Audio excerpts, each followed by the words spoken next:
Bien, hermanos, busquemos en nuestra Biblia el libro de Lucas.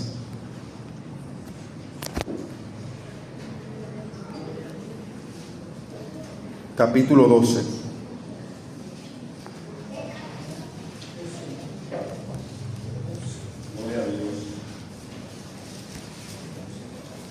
Lucas 12, vamos a leer el versículo 27.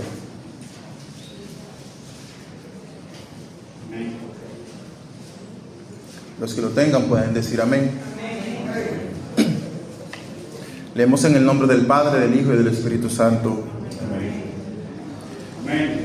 Considerad los lirios, cómo crecen, no trabajan ni hilan, mas os digo que ni aun Salomón, con toda su gloria, se vistió como uno de ellos. Gracias, Padre, por tu palabra. Ellas son benditas. Bendícenos a nosotros a través de ellas en esta mañana, en Cristo Jesús. Amén y amén.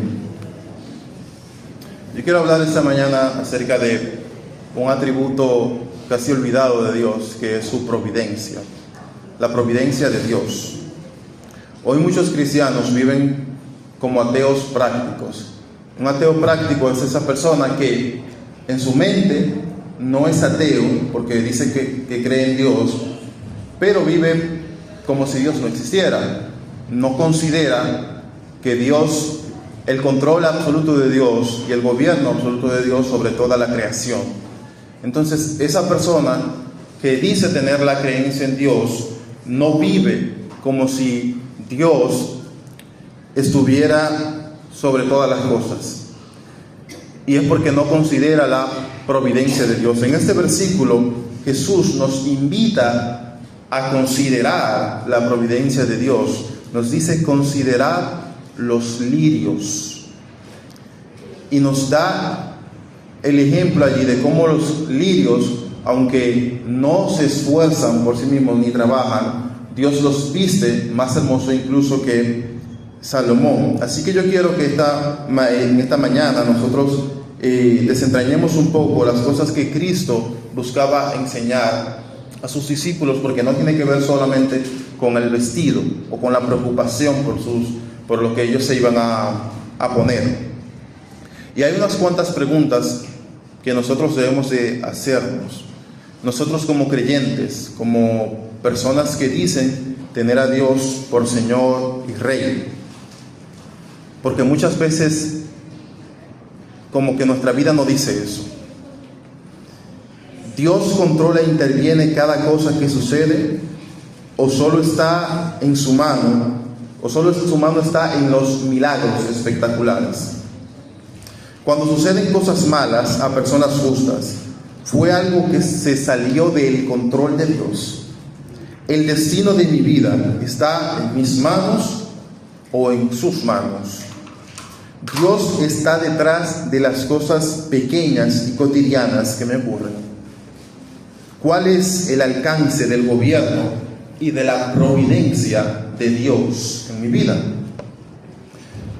Y para nosotros entender y dar respuesta a estas preguntas, yo voy a iniciar con una definición de providencia que cualquiera de nosotros puede entender.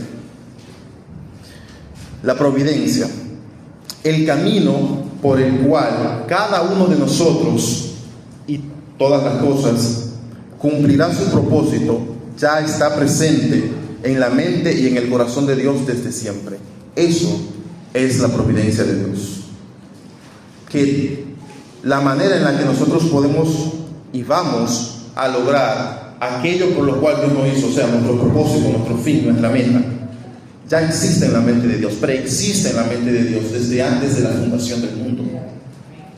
Dios sabe los fines, o sea, los propósitos, y Dios dispone los medios por los cuales esos propósitos se van a alcanzar. Esa es la providencia de Dios. Ahora, ¿cuál es el propósito de Dios sobre todas las cosas? El propósito de Dios, según la Biblia, es que todas las cosas sirvan para su propia gloria. En el ser humano, ¿de qué manera se da esto? Cuando el ser humano conoce a Dios. La gloria de Dios es que el hombre conozca a Dios. Así que el propósito de cada uno de nosotros es llegar a conocer a Dios íntimamente. Y el punto aquí es que absolutamente todas las cosas que ocurren, Dios hará que contribuyan a ese propósito. Dios hace que cada cosa que ocurre en nuestra vida contribuya al propósito de glorificarle, de conocerle a Él. Ahora, yo quiero explicar esto haciendo una separación entre dos ámbitos. Primero, las cosas que nosotros no controlamos, y luego las cosas que nosotros sí controlamos o en las que interviene nuestra voluntad y nuestra decisión. Primero, las cosas que no controlamos. Y aquí, hermanos, hay unos cuantos errores en los que nosotros no debemos de caer. Hay personas que piensan que las cosas en el mundo suceden por azar. Piensan que Dios es como un relojero. Un relojero, imagínense, la persona que armó este reloj que yo tengo puesto, le dio cuerda al reloj, le puso las pilas, en este caso, porque es un reloj de pilas, y lo dejó. Ya ese reloj funciona sin necesidad de que el creador o el diseñador del reloj esté constantemente dándole cuerda o esté moviendo las agujas. Ya el reloj funciona. El creador del reloj no sabe ni siquiera dónde está. Hay muchas personas que piensan que el universo es así, que Dios simplemente creó el universo y que ya se desentendió de él, no tiene nada que ver con él. A los humanos hay que se las arreglen como puedan. Hay personas que tienen esa visión de las cosas, y personas que quizás te digan: yo no tengo esa visión de las cosas, pero viven así, como si las cosas en el mundo sucedieran por azar y Dios no estuviera prestando atención de nada, ni tuviera cuidado de nada. Hay otras personas que dicen, por ejemplo, como consecuencia quizá de esto, que puesto que Dios no tiene cuidado del mundo, pues yo tampoco me voy a enfocar en las cosas que yo no puedo controlar. Eso es una filosofía que está influenciando mucho a los jóvenes de hoy en día. Enfócate solamente en las cosas que tú puedes controlar. En las cosas que tú no puedes controlar, no las consideres, que no te importe eso. Pero eso no es bíblico, hermanos. Hay cierta sabiduría ahí, porque hay personas que se afanan, ¿verdad? Y Jesús enseña en contra del afán por las cosas que nosotros no podemos controlar. El afán y la ansiedad son una cosa, pero Jesús, por ejemplo, en la ilustración que acabamos de leer de los lirios, nos está diciendo a nosotros que debemos de meditar y considerar la providencia de Dios. Nosotros no tenemos control de cómo crece un lirio, de cómo crece la hierba en el campo, pero Dios nos dice que consideremos esas cosas. Entonces no es tanto como simplemente concéntrate en lo que tú puedes hacer. No, la obra de Dios se manifiesta más allá de mi obrar, y yo tengo que considerar la obra de Dios en todas las cosas. Luego también hay personas que piensan, como decía al principio, en las preguntas que hacía, que piensan que Dios simplemente interviene en momentos puntuales en la vida del hombre, en aquellos milagros espectaculares, como cuando aquí viene un predicador, un evangelista, un profeta, sana a alguien de una enfermedad. Bueno, ahí Dios intervino. Cuando Dios hace un milagro financiero en mi vida, bueno, ahí Dios intervino.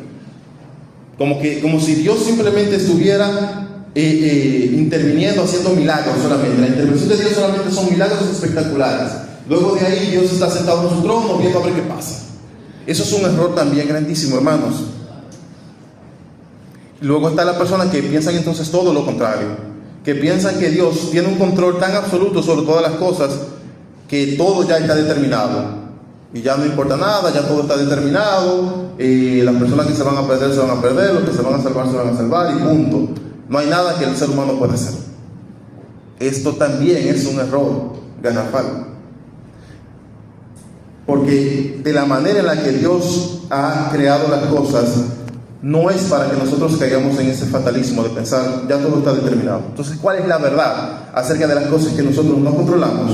Que Dios controla todo, hermanos. Las cosas pequeñas y las grandes, las buenas y las malas, y las dispone para cumplir sus propósitos. Dios tiene un propósito en el mundo y dispone todas las cosas en el universo a que cumplan ese propósito. Y esto se enseña en toda la Escritura, hermanos. Y yo pudiera mencionarles 1000 ejemplos de en donde se enseña la Escritura, a través de la narrativa de la Escritura, enseñanza directa de la Escritura, ilustraciones y parábolas, en donde se enseña el control de Dios sobre todas las cosas.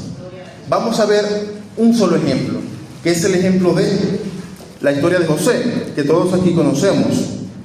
En la historia de José, hermanos, si usted empieza a leer la historia de José, usted se va a dar cuenta que cada cosa que sucede en la vida de José lo lleva a que cumple el propósito de Dios.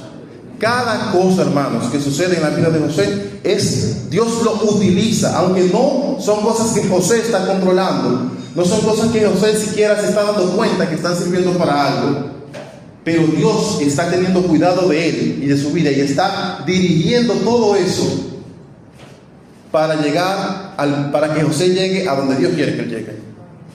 Y podemos enumerar algunas de esas cosas que suceden. Número 1, el favoritismo de Jacob hacia José. Sabemos que su papá tenía a José como favorito entre sus hijos, le regaló una túnica de colores y todo eso. No lo vamos a leer todos los pasajes directamente, si usted quiere puede leerlo en su casa. Esta concretamente está en Génesis 37, versos 3 al 4. Número 2, los sueños de José. José empieza entonces a soñar. No son algo que él se está inventando, son sueños que Dios le está dando a él. Eso está en los capítulos 5 al 11 del mismo Génesis 37. Número 3, como consecuencia del favoritismo de Jacob y de los sueños de José, entonces vienen los celos y el odio de los hermanos. Eso está en los versículos 18 al 24 de Génesis 37. Quienes por ese celo, por ese odio, planifican tirarlo a José a una cisterna. Pero se ponen a discutir entonces, porque querían algunos dejarlo ahí para que muriera, pero otros dijeron, no vamos a dejar que muera, vamos a sacarlo. Y entonces, número 4, lo venden a los ismaelitas, quienes lo llevan a Egipto. Eso está en los versículos 25 al 28. 4 cosas, hermanos. 5, llega a la casa de Potifar en Egipto y empieza a ganarse la confianza de Potifar. Dense cuenta que aquí están sucediendo cosas buenas y malas. El odio de los hermanos es algo malo, los sueños de José es algo bueno. El ascenso que él tuvo en la casa de Potifar también, porque se empieza a ganar su confianza y Potifar lo pone sobre todas las cosas, es algo bueno. Todas esas cosas, tanto buenas como malas, están sirviendo, Dios le está utilizando. Porque Dios tiene el poder no solamente para utilizar las cosas buenas, sino también las cosas malas que suceden en nuestra vida, para guiarnos hacia su propósito. Entonces 5, la llegada de Potifar, a la casa de Potifar. 6, la falsa acusación. La esposa de Potifar se enamora de José. José no quiere estar con ella para permanecer fiel a Dios y ella lo acusa de que él intentó violarla. Esto también ayuda a que José cumpla su propósito, porque es enviado a la cárcel, en donde 7, haya la gracia también de Dios en la cárcel y asciende y lo ponen como el cabecilla, el líder y el encargado de todas las cosas en la cárcel. 8, la interpretación de los sueños del copero y el panadero. El copero y el panadero del rey habían sido metidos presos en la cárcel porque se sospechaba de ellos, y ellos tienen unos sueños. José interpreta los sueños correctamente, y ese hecho, aunque José pensaba que inmediatamente iba a servir para que él fuera liberado de la cárcel, no sirvió inmediatamente, pero sí iba a servir en el futuro. El copero se olvida de decirle al rey, para que los que no conocen la historia, José le dice al copero, oye, el rey va a matar al panadero, tú vas a ser sacado de la cárcel. Cuando tú seas sacado de la cárcel, el rey te reciba, tú le dices que yo interpreté los sueños para que el rey vea, etcétera, etcétera, y yo sea liberado. El copero dice, sí, está bien, pero se olvida de eso cuando sale. Hasta que, hermanos, número 10, el rey tiene un sueño y nadie puede adivinar el sueño del rey. El copero se acuerda entonces de José, años después, hermanos, años después. Está en Génesis 41, 14 al 36. 11, el rey manda a llamar a José de la cárcel. José interpreta el sueño y lo ponen como gobernador de Egipto, como primer ministro, lo que hoy sería primer ministro, la cabeza de todo el reino, solamente por debajo de Faraón.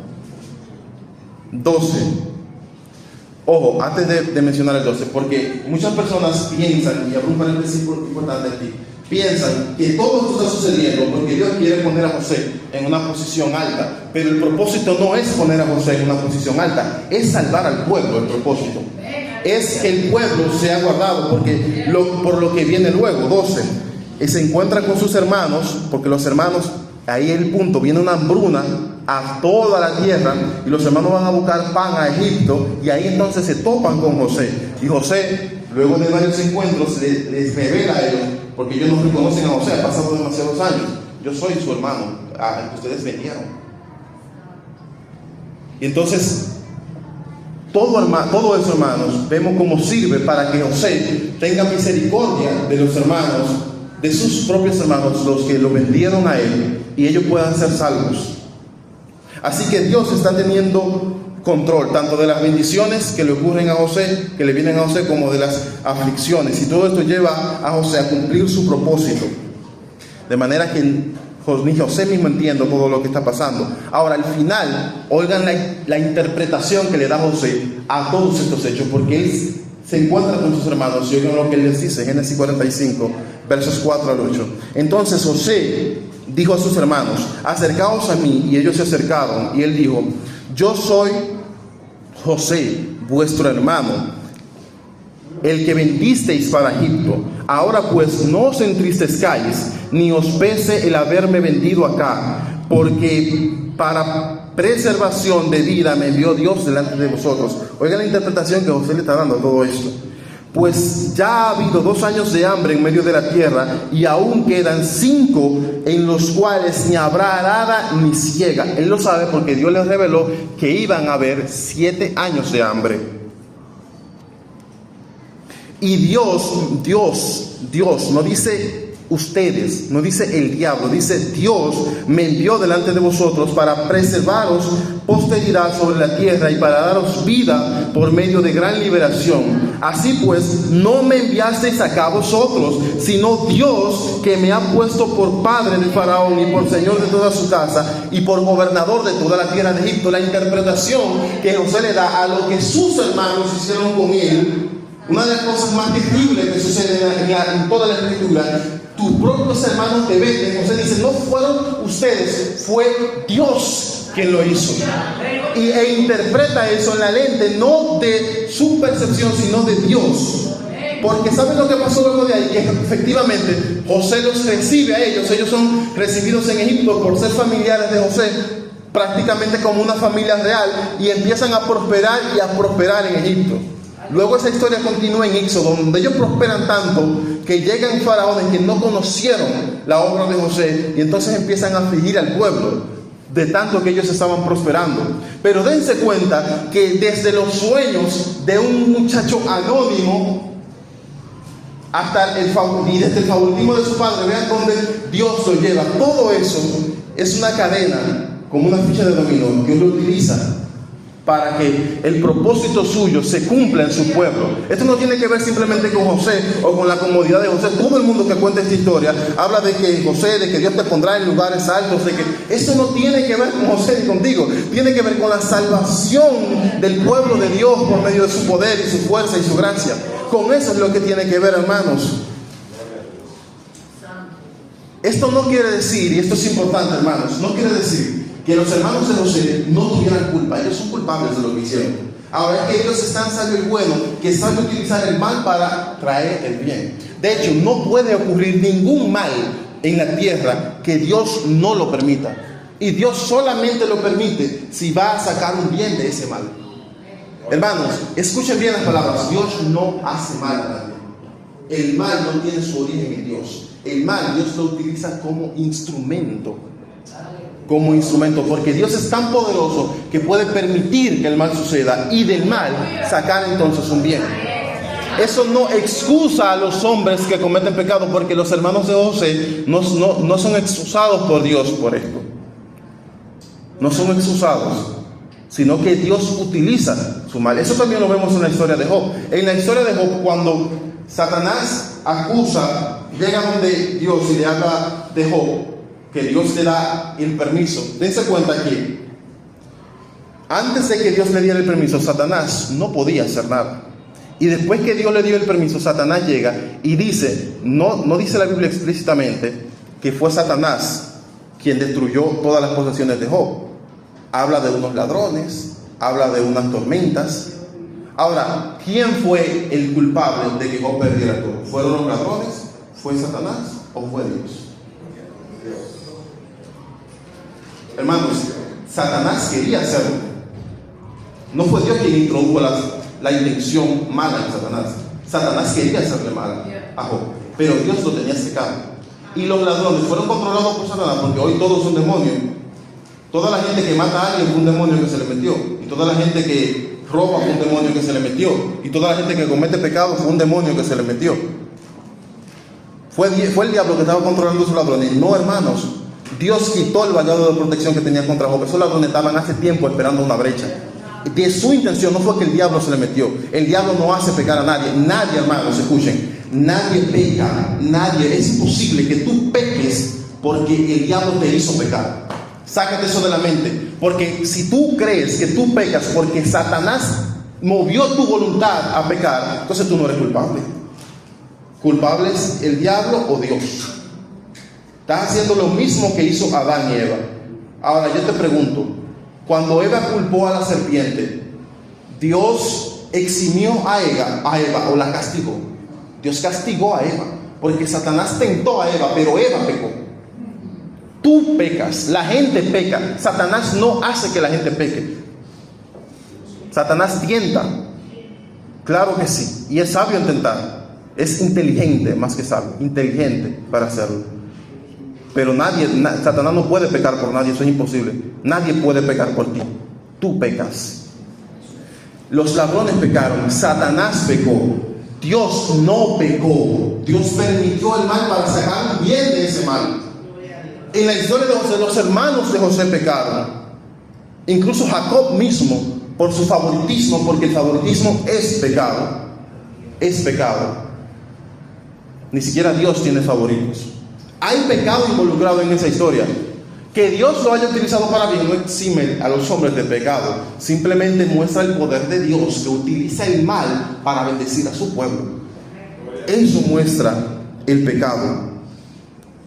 Así que, hermanos, imagínense si José en los momentos en que él estuvo afectado por todas estas aflicciones, deja de creer en Dios o se pone a cuestionar a Dios en ese momento. Hay momentos en que cuestionamos a Dios, sí, pero blasfemar o negar, como hizo la esposa de Job, por ejemplo, pensando que Dios no tiene cuidado de nosotros. Como hay personas que piensan que le suceden cosas malas, Dios no existe, Dios no está en control. Pero, hermanos, eso no es así.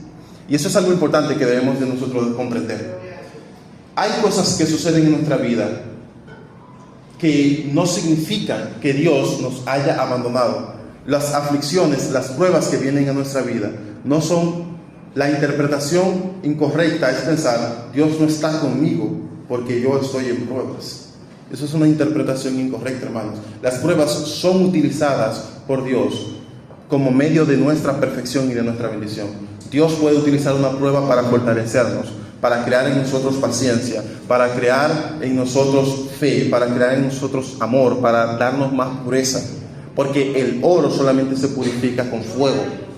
Así que en medio de la prueba no podemos pensar que Dios nos ha abandonado, sino que Dios está utilizando esa prueba para acercarnos más a Él.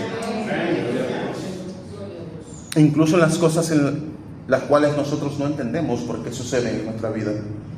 Porque hay personas que etiquetan la prueba como consecuencia de pecado, pero no todas las pruebas son consecuencias de un pecado.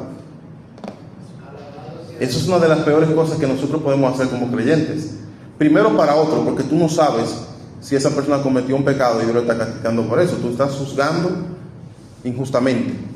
Segundo, para uno mismo, porque si yo pienso que me sucedió una prueba y empiezo a hacer memoria, la última vez que yo pequé, ¿cuándo fue?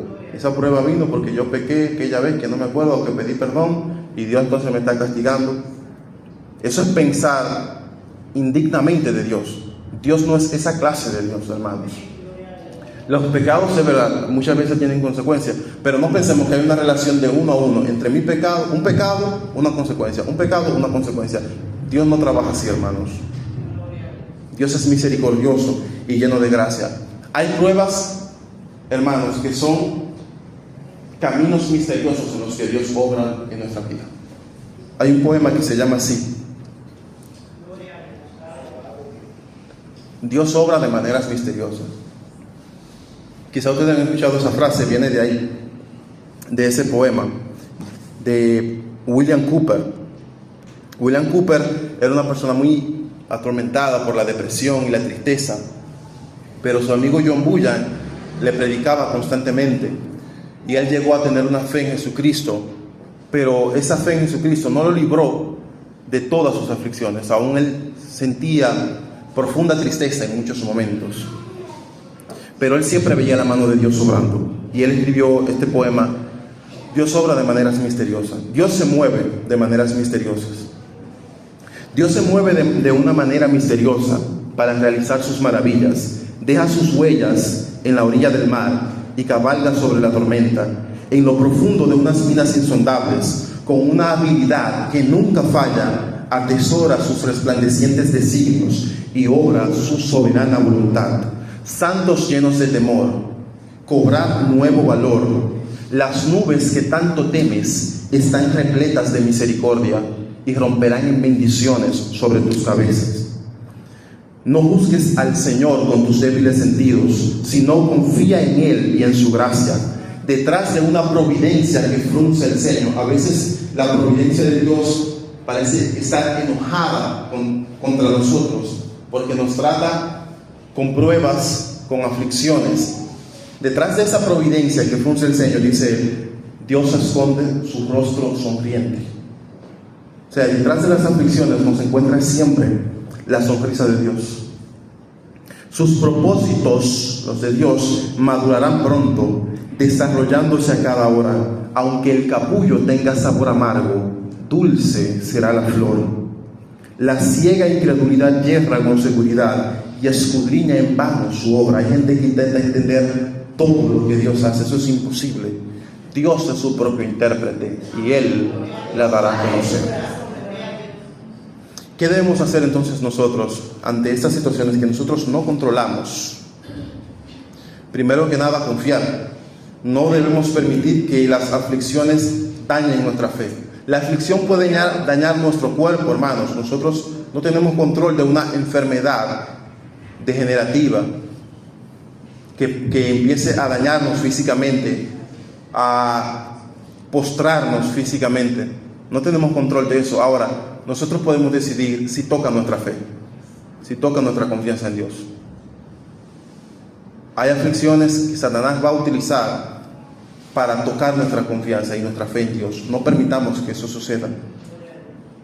Considerar y meditar. Dice Jesús en la lectura que leímos, considera los lirios. El pueblo de Dios ha perdido el ejercicio de la meditación, pero la meditación es tan importante como la oración, hermanos, porque en la meditación yo considero todo lo que Dios ha hecho en mi vida, y no hay mayor deleite para el pueblo de Dios y para un seguidor de Cristo que considerar todas las bendiciones que Dios ha traído en su vida. A veces hay cosas que nosotros tenemos que vienen de oraciones que hicimos y nosotros no nos damos cuenta, porque fue tiempo después y nosotros nos olvidamos de esas cosas. ¿Por qué? Porque no tenemos la práctica de la meditación.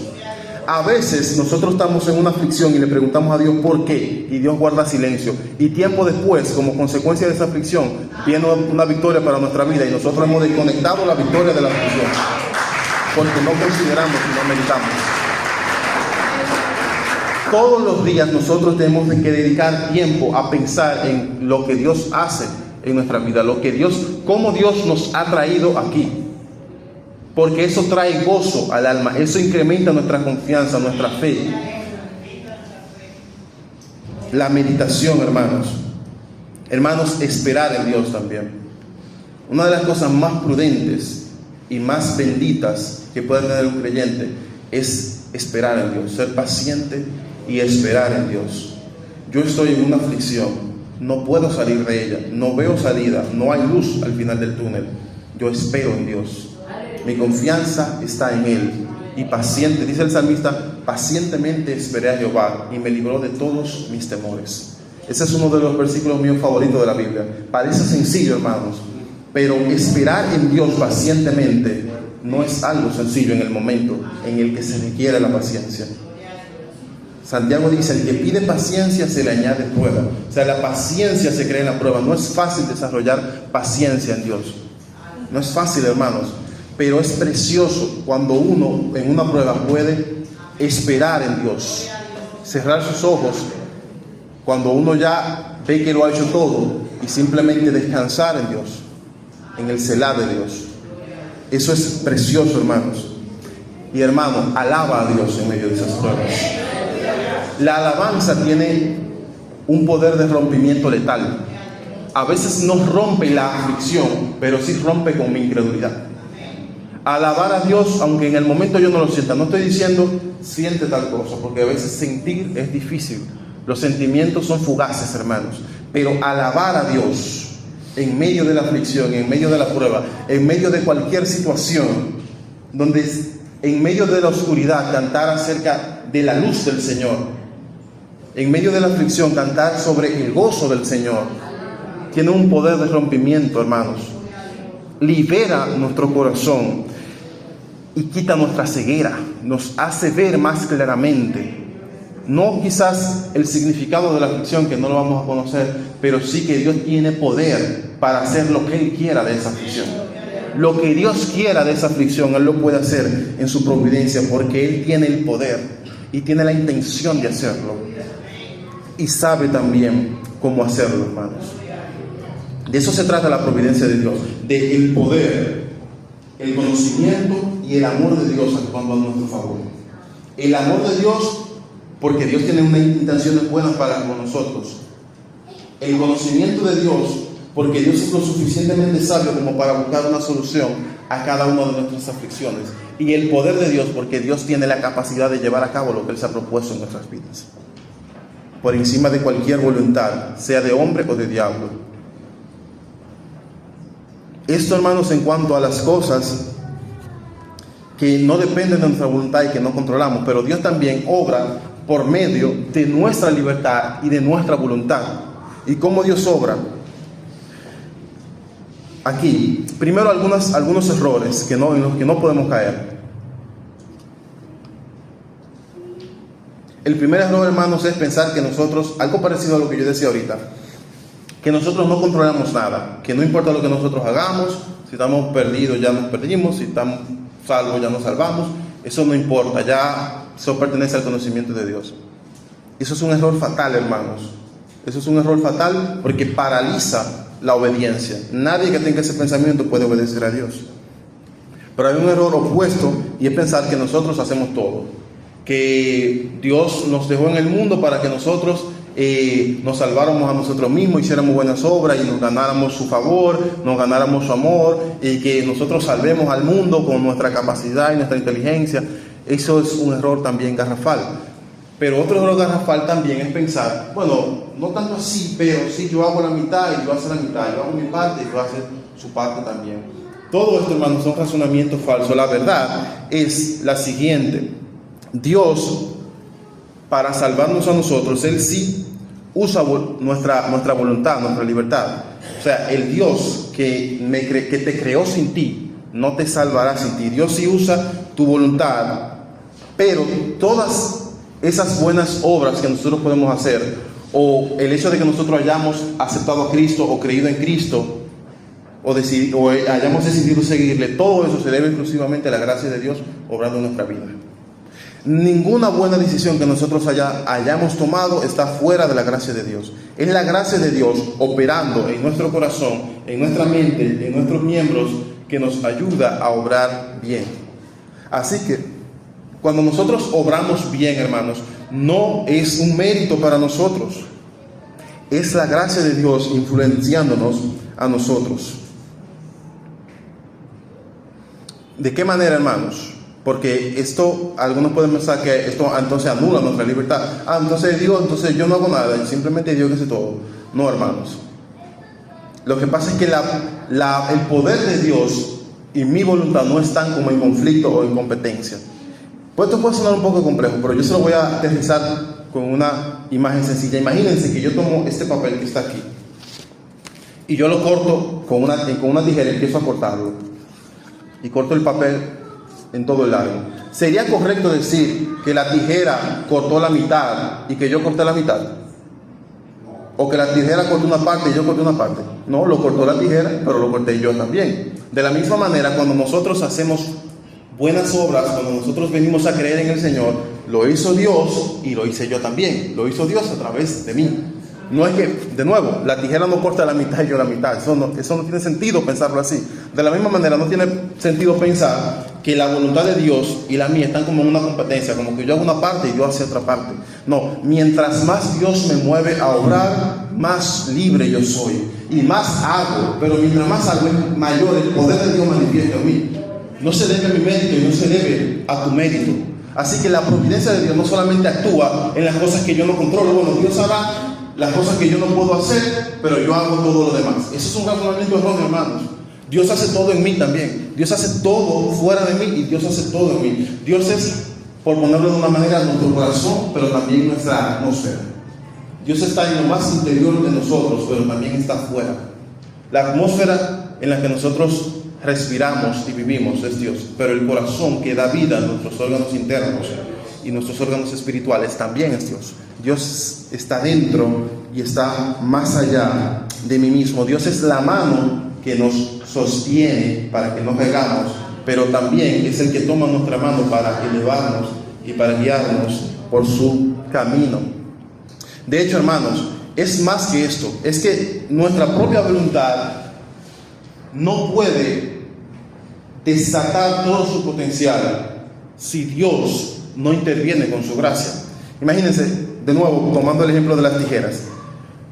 Una tijera tiene el potencial de cortar, es filosa, está hecha de metal, tiene el potencial de cortar el papel, pero no puede cortar una estrella, un marco de una estrella en este papel. Para eso me necesitaría a mí o a alguien mejor que yo con las manos, porque yo no sabría hacerlo, pero necesitaría a alguien que pueda moverla de la manera correcta, aunque en ella está el potencial de cortarla. Pero si alguien que sepa utilizarlas, las utiliza, entonces la tijera puede hacer cosas más allá de sí mismas.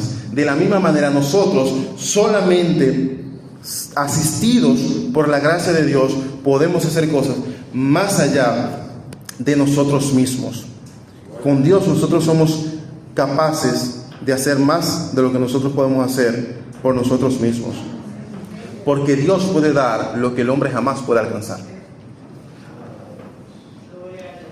Hermanos, eso es la providencia de Dios en cuanto a las cosas que nosotros, en cuanto a las cosas excelentes que hace el hombre. Pero en cuanto al pecado, ¿cómo se relaciona la providencia de Dios con el pecado? Si Dios nos mueve a obrar bien, como yo acabo de explicar, ¿será que Dios también nos mueve a pecar a nosotros? Hermanos, de ninguna manera. Dios, no podemos confundir las explicaciones. Dios sí nos mueve a nosotros a obrar bien, pero el pecado no viene de Dios. La virtud viene de Dios, pero el pecado no. El pecado sucede cuando Dios, impulsándote a obrar bien, Dios te da el poder para que tú obres bien, pero tú no consideras el mandamiento de Dios, desechas el mandamiento y caes de la virtud a la que Dios te estaba impulsando.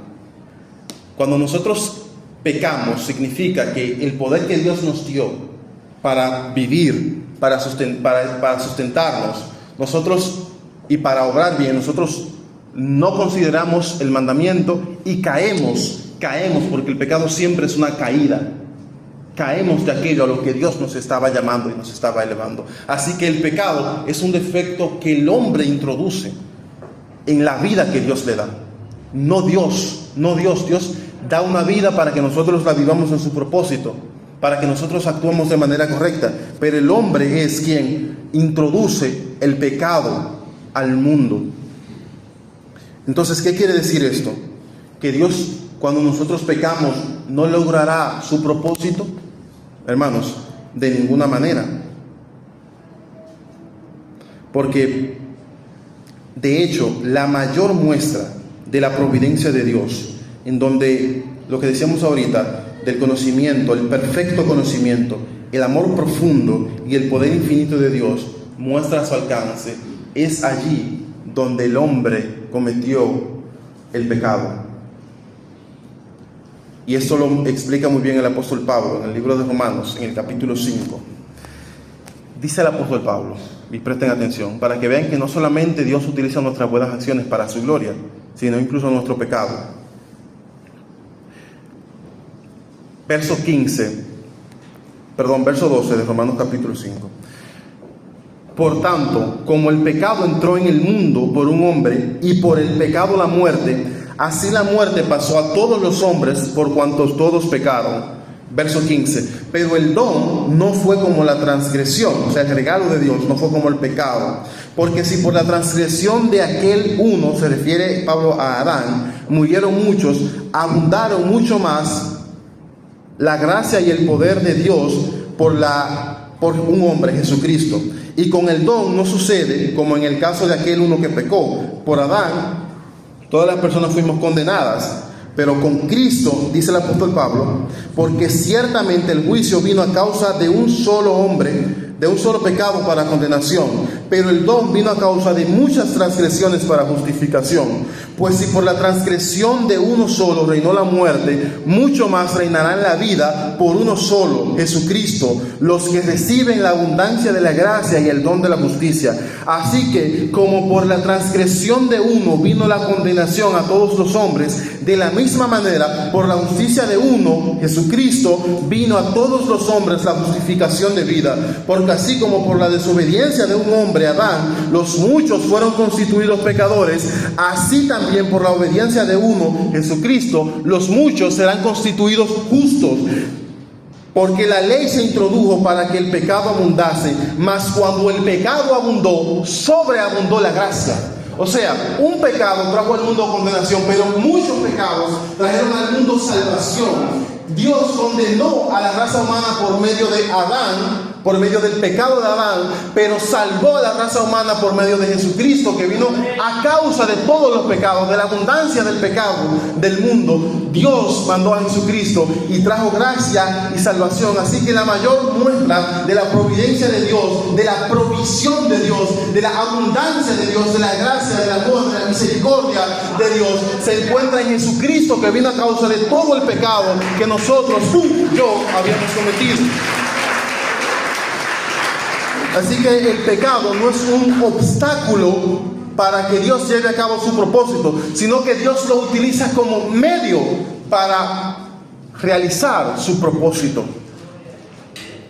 Hermanos, y de nuevo, no introduzcan confusión a lo que el apóstol Pablo y yo estamos argumentando, porque muchas personas entonces pudieran decir, acusando al apóstol Pablo, bueno, si por el pecado vino la vida, entonces vamos a pecar más para que sobreabunde más la gracia.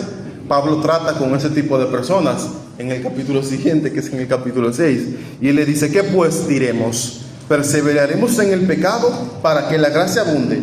En ninguna manera, porque lo que hemos muerto con el pecado, ¿cómo viviremos aún en él? Hermanos, de nuevo, que Dios saque un bien de tu mal y de mi mal no significa que el mal esté justificado. El mal está condenado. Quien es justificado es el hombre. El pecado nunca se justifica en la Biblia. Se justifica el pecador, pero no al pecado. Se salva al hombre, pero se condena al pecado. Por eso el pecado no es el bien que Dios pueda sacar del pecado no es excusa para pecar. Dios saca bienes de nuestros males. Ese es el regocijo del cual nosotros disfrutamos hoy en día, de que aún de nuestros males y de nuestras aflicciones pasadas, Dios puede sacar un bien. Aún cuando nosotros pecamos, no lo hemos perdido todo. Aún de nuestra terquedad, de nuestra necedad, Dios puede sacar un bien. Así que el pecado no debería causar desesperanza en nosotros. Aflicción sí, y dolor y arrepentimiento, pero nunca desesperanza, porque aquel que nos salvó una vez nos perdonó todos los pecados una vez y para siempre. Hermanos, entonces, ¿qué, para ir finalizando, nosotros debemos de hacer al respecto de esto? Primero que nada, encauzar todas nuestras acciones a cumplir el propósito de Dios en nuestra vida. La providencia de Dios, aunque en las cosas de la naturaleza que no son conscientes, que no tienen inteligencia y voluntad como nosotros, Dios lleva a cabo su obra en ellas sin tomar en cuenta su voluntad, porque no la tienen, y la providencia de Dios se realiza en ellos de esa manera. En nosotros la providencia de Dios, o el propósito por el cual nosotros estamos aquí, no se realiza sin nosotros. Dios requiere nuestra cooperación. No porque Él necesite ayuda, sino porque Él nos ha otorgado esa dignidad de cooperar con Él. El cooperar con Dios no es una asistencia que nosotros hacemos a Dios, sino que nosotros disfrutamos de esa dignidad que Él nos ha otorgado a nosotros, de ser colaboradores suyos, como decía el apóstol Pablo. Así que pongamos nuestros miembros, nuestra inteligencia, nuestra fuerza, nuestras energías en ser dignos colaboradores de Dios, en permitir que Dios nos haga a la imagen de su Hijo Jesucristo, a permitir que Dios cumpla en nosotros el propósito por el cual Él nos ha traído aquí, que su providencia nos lleve por medio de nuestra libertad y nuestra voluntad al lugar en donde Él quiere que nosotros estemos. Dios nos concibió a nosotros desde antes de la fundación del mundo, y quizá para nosotros todo lo que hemos vivido nos parece tan largo y todo lo que esperamos nos parece tan lejos, porque no lo conseguimos, porque estamos luchando todavía con cosas que queremos, incluso con batallas internas, porque queremos ser más santos para Dios. Pero Dios es paciente con todas nuestras luchas, porque Dios puede ver el roble aún en la bellota, puede ver la mariposa aún en la oruga. Y Dios es paciente con nuestras luchas, y es paciente con nuestros continuos fracasos morales, es paciente incluso con nuestros pecados. Así que no caigamos nosotros en la desesperanza, sino que confiemos plenamente en Jesucristo. Hay un último pasaje que es relevante para nuestra lectura. Todos lo conocemos, pero yo quiero que nosotros lo escuchemos ahora en este ámbito de la providencia de Dios, que es Romanos capítulo 8, desde el verso 28 en adelante, para que vean cómo el apóstol Pablo, que está explicando el Evangelio en el libro de Romanos es la explicación sistemática del Evangelio, y cómo él llega a este punto. Más que vencedores, Romanos 8:28. Y sabemos, recuerden lo que hablaba al principio, de que Dios obrará todas las cosas para nuestro bien. Es algo, no es algo de la filosofía o de razonamientos humanos, es que el apóstol Pablo lo está argumentando. Lo vimos en la historia de José a modo de narración, pero aquí el apóstol Pablo lo enseña a modo de verdad y de doctrina. Lo mismo que dice en la historia de José, porque la Biblia tiene diferentes maneras de enseñarte la cosa, a modo de narrativa. Jesús te lo enseña en parábola, en ilustraciones también, y aquí está como una enseñanza directa. Si tú no entiendes la historia de José, lo que está sucediendo, si tú no entiendes la ilustración que usa Cristo sobre los lirios, Pablo aquí dice directamente qué es lo que eso significa. Y sabemos que a los que aman a Dios, todas las cosas les ayudan a bien. Esto es, a los que conforme a su propósito son llamados, porque a los que antes conoció, también los predestinó para que fuesen hechos conformes a la imagen de su Hijo. O sea, ese es nuestro propósito, ser hechos conformes a la imagen de su Hijo. Eso fue lo que Dios soñó de nosotros aún antes de crearnos, para que Cristo sea el primogénito entre muchos hermanos. Y a los que predestinó, o sea, tú y yo, a esto también llamó. En un momento dado escuchamos el llamado, y a los que llamó, a estos también justificó. Cuando aceptamos el llamado, fuimos justificados, y a esos también glorificó. Eso es lo que estamos esperando. En Dios ya estamos glorificados, en su mente, en su sueño, pero aún nosotros perseveramos en esa promesa de que nosotros seremos glorificados. Y dice el apóstol Pablo como conclusión a esto: ¿qué pues diremos? Es una pregunta retórica. Si Dios es por nosotros, ¿quién contra nosotros? Sabemos la respuesta: nadie, porque el que no escatimó a su propio Hijo, sino que lo entregó por todos nosotros, ¿cómo no nos dará también con él todas las cosas? Todo es vuestro, dice luego el apóstol Pablo en otro libro. Todo es vuestro, todo es nuestro. ¿Quién acusará a los escogidos de Dios?